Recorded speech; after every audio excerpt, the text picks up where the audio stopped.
Los procesos internos administrativos que se inicien contra funcionarios provisorios deberán tramitarse de acuerdo a lo previsto por el Decreto Supremo 26237, modificatorio del Reglamento de la Responsabilidad por la Función Pública, el 23318-A. En tanto que los procesos administrativos que se tramiten contra funcionarios de carrera administrativa, es decir, ya hemos indicado, los que ingresan por concurso de méritos y examen de competencia, deberán regirse por lo dispuesto en el reglamento de los recursos de revocatoria y jerárquicos para la carrera administrativa, es decir, nuestro Decreto Supremo 26319. Vamos ahora al siguiente acápite, que nos habla del procesamiento de autoridades superiores, abogados y auditores. ¿Cómo vamos a resolver estos casos de posible responsabilidad? Las denuncias, informes de auditoría y dictámenes de responsabilidad administrativa que involucren al máximo ejecutivo, los miembros de un directorio, los abogados auditores internos de una entidad, serán conocidos y resueltos en la fase del sumario por el asesor legal principal de la entidad, es decir, por el director de asuntos jurídicos, de constitución con las facultades previstas dentro de los plazos señalados en los artículos 21 al 23 del Reglamento de la Responsabilidad por la Función Pública. La máxima autoridad ejecutiva de la entidad que ejerce tuición resolverá el recurso jerárquico en el plazo máximo de 8 días hábiles desde la adjudicatoria de los antecedentes o desde la resolución de excusas, que puede existir por varias causales: manifiesta enemistad, animadversión, haber emitido criterio antelada o anticipadamente, que podrían ser algunas causales de excusa o en su caso también de recusa. ¿Cómo se resuelven los casos de posible responsabilidad administrativa de las autoridades, funcionarios de libre nombramiento, abogados y auditores internos del Poder Ejecutivo? En caso de ser involucrados viceministros, directores generales, nacionales, prefectos, ahora son gobernadores, corregidores, funcionarios de libre nombramiento, así como las autoridades internos y abogados de la presidencia, vicepresidencia, ministros de Estado o prefecturas del departamento, se aplicará en cuanto corresponda lo previsto en los parágrafos 1, 2, 3 al 4 del artículo 67 del Reglamento de la Responsabilidad por la Función Pública, modificado por el 26.235.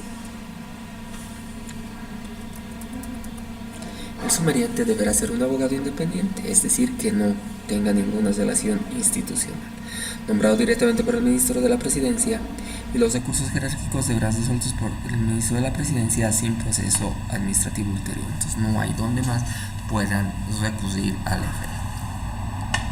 ¿Cómo se va a resolver los casos de posible responsabilidad administrativa del Contralor, Fiscal, autoridades de las superintendencias, ahora ya no autoridades de control y fiscalización social, asesores legales y auditores internos de estas entidades? Serán resueltos por las respectivas comisiones del Poder, ahora órgano legislativo, con arreglo a las leyes vigentes.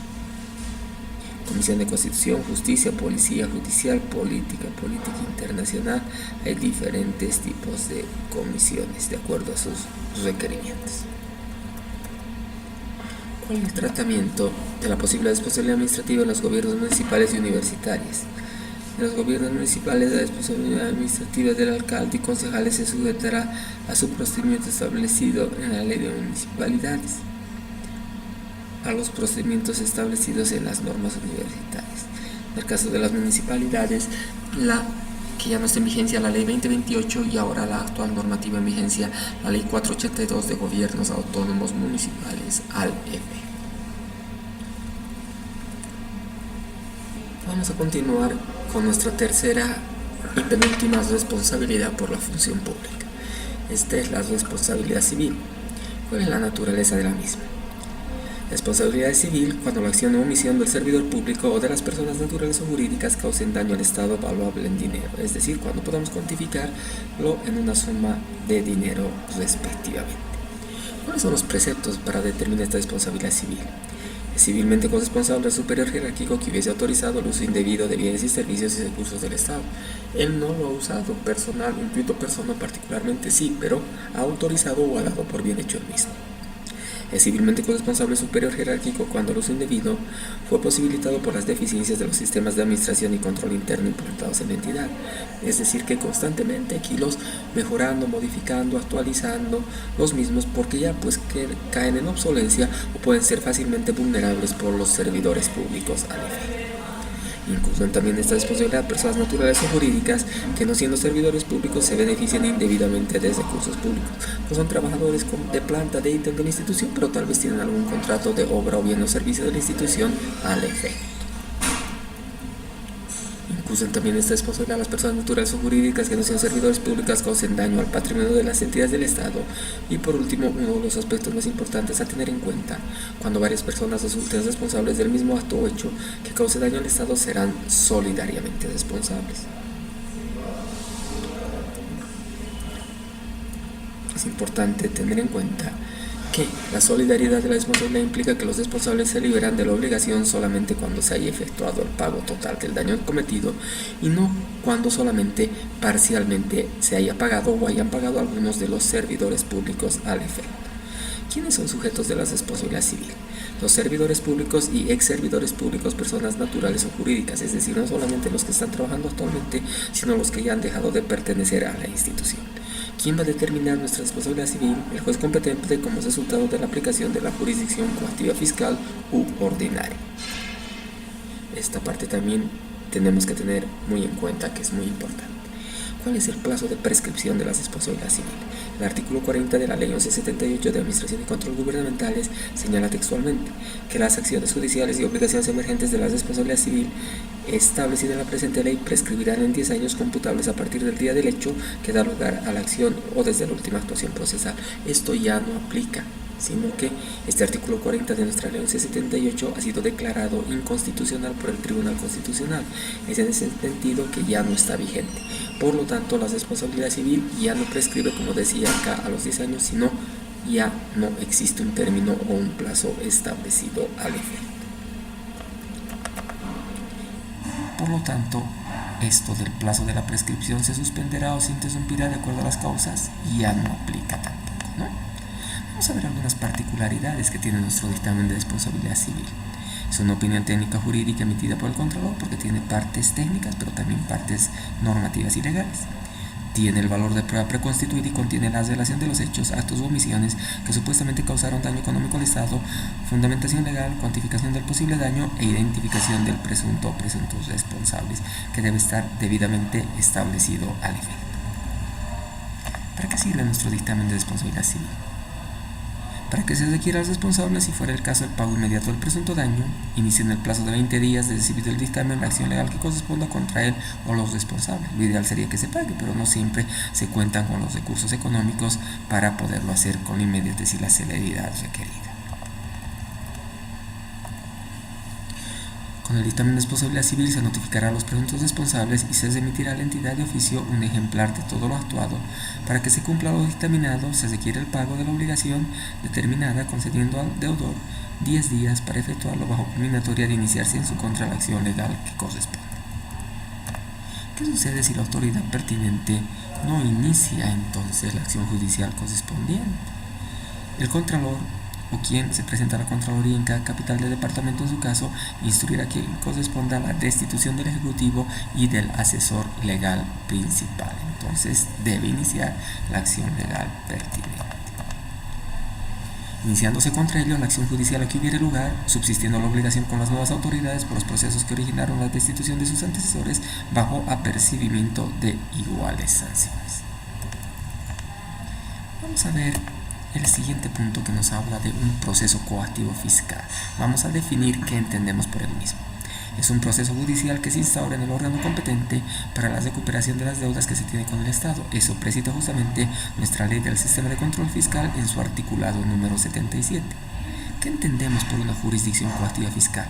Es una instancia creada por nuestra Ley 1178 de Administración y Control Gubernamentales para tomar conocimiento de todas las demandas que se interpongan por los actos de los servidores públicos, entidades públicas y privadas en los cuales se determinen responsabilidades civiles. ¿Contra quiénes vamos a interponer estas demandas coactivas fiscales? Contra los servidores públicos, los entes de derecho público, las personas naturales o jurídicas que hayan suscrito contratos administrativos con el Estado por los cuales se determinen responsabilidades civiles, personas que se beneficiaren indebidamente de los recursos públicos o fueren causantes de daño al patrimonio del Estado. Son los contratos administrativos a los que se refiere la ley. Son los contratos de obras, provisión de materiales, adquisición de bienes y contratación de servicios y otros de similar naturaleza, que cuestiones no corresponden a la jurisdicción coactiva fiscal.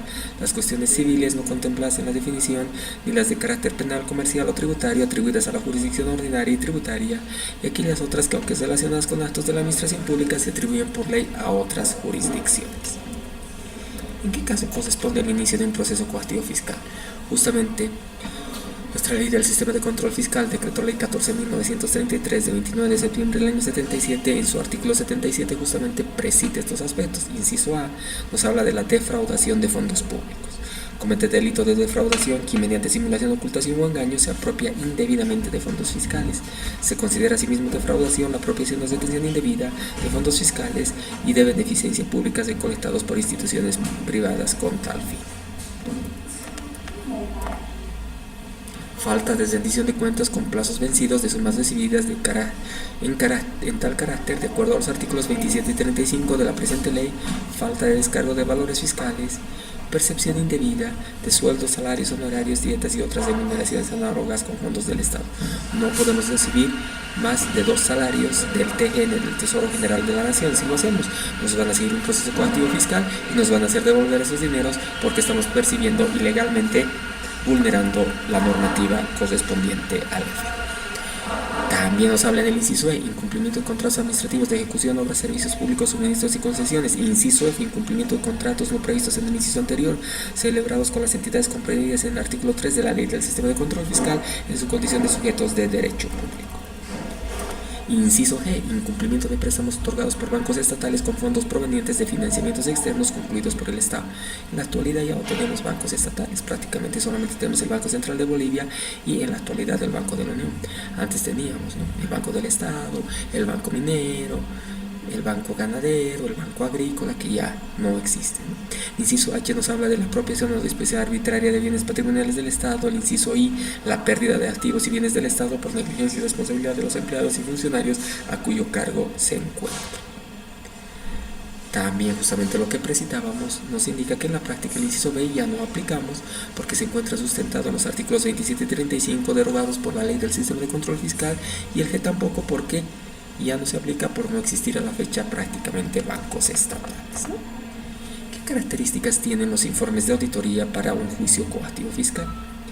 Mientras se encuentre en vigencia la Ley del Procedimiento Coactivo Fiscal, a que se refiere el artículo 52 de la Ley 1178, los informes de auditoría emitidos por el Contralor, las unidades de auditoría interna, que se encomienda la aplicación de los casos previstos en el artículo 77 de la Ley del Sistema de Control Fiscal, deben cumplir antes de su aprobación por el Contralor con las normas establecidas en los artículos 39 y 40 y artículo 50 del Reglamento del Ejercicio de las Atribuciones de la Contraloría, aprobado por Decreto Supremo 23215 de 22 de julio del 92. Además, el artículo 3 de la Ley del Procedimiento Coactivo Fiscal establece que constituye instrumentos con fuerza coactiva suficiente para promover la acción coactiva fiscal los siguientes: los informes de auditoría emitidos por el Contralor, aprobados por la Contraloría, que establezcan cargos con sumas líquidas y exigibles, los informes de auditoría interna igualmente aprobados y que establezcan también de igual manera estas sumas líquidas y exigibles. ¿En qué consiste el procedimiento de aclaración del informe de auditoría? Cuando la Contraloría o las unidades de auditoría de las entidades públicas, según sea el caso, hacen conocer los hallazgos de auditoría que pueden originar indicios de responsabilidad por la función pública, el máximo ejecutivo de la entidad y las personas presuntamente involucradas, estas tienen un plazo de 10 días hábiles para presentar por escrito sus aclaraciones y justificativos, anexando la documentación sustentatoria. Por eso lo que les decía anteriormente, ¿no?, es muy importante que ustedes se puedan llevar los documentos que tengan, que hayan ido a firmar en el ejercicio de sus funciones o consideren de relevancia, para poder tener una copia y poderlos presentar en esta parte como una aclaración o justificativo, anexándolos y evitar una posible involucración de una responsabilidad por la función pública o indicios de la misma. Se puede prescindir del procedimiento de aclaración conforme señala el artículo 50 del Reglamento para el Ejercicio de Atribuciones de la Contraloría. Se podrá prescindir del procedimiento de aclaración de los informes de auditoría cuando se advierta la existencia de posible responsabilidad civil significativa o con la finalidad de evitar la consumación de daño económico grave al Estado. Vamos a ver este acápite que nos habla del pago del daño civil. El monto del pago del daño civil puede ser actualizado. El juez o tribunal que conozca la causa al momento del pago actualizará el monto considerando los parámetros que el Banco Central de Bolivia aplica al mantenimiento de valor de los activos financieros en moneda nacional. Antes lo hacía de acuerdo al dólar de los Estados Unidos de Norteamérica, ahora lo hace de acuerdo a las UFBs, las unidades de fomento a la vivienda. ¿Cuándo la entidad efectúa el pago del daño? Cuando la entidad estatal ha sido condenada judicialmente al pago de daños, en tal caso la entidad repetir el pago contra la autoridad que resultará responsable de los actos o hechos que motivaron la sanción. ¿Qué significa entonces repetir el pago? En el campo legal significa que si un sujeto ha pagado la obligación de otro, puede iniciar acción en contra de otra persona que estaba obligada a pagar. Vamos finalmente a nuestra última y cuarta responsabilidad, que es nuestra responsabilidad penal. ¿Cuál es la naturaleza y características de esta responsabilidad? Responsabilidad penal es cuando la acción o omisión del servidor público o de los particulares se encuentra tipificada como delito en el Código Penal, por lo tanto, su naturaleza es punitiva. ¿Quién determina la responsabilidad penal? La autoridad jurisdiccional pertinente. ¿Cuáles son las sanciones previstas a la misma? Las contempladas para cada delito en el Código Penal. ¿Existe la obligación de denunciar la comisión de un delito? Claro que sí. Los servidores públicos u otros profesionales contratados que identifiquen indicios de haberse cometido un delito tienen la obligación de poner en conocimiento de la unidad legal pertinente los indicios establecidos, debiendo para tal efecto elaborar un informe que contendrá una relación de los actos u omisiones acompañando las pruebas o señalando dónde pueden encontrarse. Esto es muy importante, que ustedes también puedan denunciar si conocen, ¿no? ¿Por qué? Porque si no van a ser cómplices e encubridores, pero no denunciar por denunciar, sino si es que realmente saben o tienen las pruebas dónde pueden encontrarse la misma al efecto. Es importante remarcar que los funcionarios y empleados públicos están en la obligación de denunciar los delitos de acción pública que conozcan en el ejercicio de sus funciones, tal precita artículo 286 de nuestro Código de Procedimiento Penal, ¿no? ¿Qué debe realizar la unidad legal pertinente en conocimiento de estos indicios? Debe denunciar los hechos al Ministerio Público. ¿Qué acciones emergen de la comisión de un delito? Esto también es de suma importancia tener en cuenta, ¿no? De la comisión de todo delito nacen dos acciones: la penal para la investigación de un hecho, juzgamiento y imposición de pena o medidas de seguridad, y la civil para la reparación de los daños y perjuicios emergentes. La separación del daño civil puede tramitarse mediante un proceso penal. Nos dice que sí, ¿no? La acción civil que persigue la reparación e indemnización de daños y perjuicios causados por el delito puede ser ejercida en un proceso penal. Sin embargo, esta acción no podrá promoverse simultáneamente en ambas jurisdicciones, es decir, interponer un proceso civil y coactivo fiscal, o coactivo fiscal en este caso, y a la vez instaurar un proceso penal. Es decir, que no podemos iniciar ambos procesos a la vez, o hacemos un proceso civil o coactivo fiscal primeramente y posteriormente el penal, o viceversa, pero al mismo tiempo los dos no proceden. ¿Cómo se regula la prescripción de la responsabilidad penal? Hemos dicho que la prescripción es un medio que promueve la extinción de la acción por el transcurso del tiempo. La normativa que regula los sistemas de administración y control gubernamentales no se refiere a la prescripción de la responsabilidad penal. Sin embargo, se debe tomar en cuenta que dicho medio de extinguir la acción se halla regulada por el artículo 29 del Código de Procedimiento Penal, artículo que toma en cuenta para determinar la prescripción de la acción penal la pena privativa de libertad asignada a cada delito por el Código Penal, es decir, que prescribirá en 8 años para los delitos que tengan señalado una pena privativa de libertad cuyo máximo legal sea de 6 o más de 6 años. En 5 años para los que tengan señalados penas privativas de libertad cuyo máximo legal sea menor de 6 y mayor de 2 años. Y en 3 años para los demás delitos sancionados con penas privativas de libertad.